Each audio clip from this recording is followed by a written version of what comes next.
To transfer money from a Mastercard gift card to Apple Pay, follow these easy steps. First, check if the gift card can be added to Apple Pay by opening the Wallet app, clicking the plus button, and entering the gift card details manually or by scanning the card.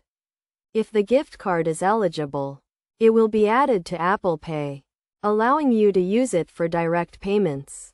However, many gift cards are not compatible with Apple Pay. If your card is not accepted, you can transfer the balance to Apple Cash. To do this, link the gift card to a payment service like Venmo, PayPal, or Cash App, then add the Mastercard as a payment method in the app. Next, use the app to transfer the balance to your linked bank account.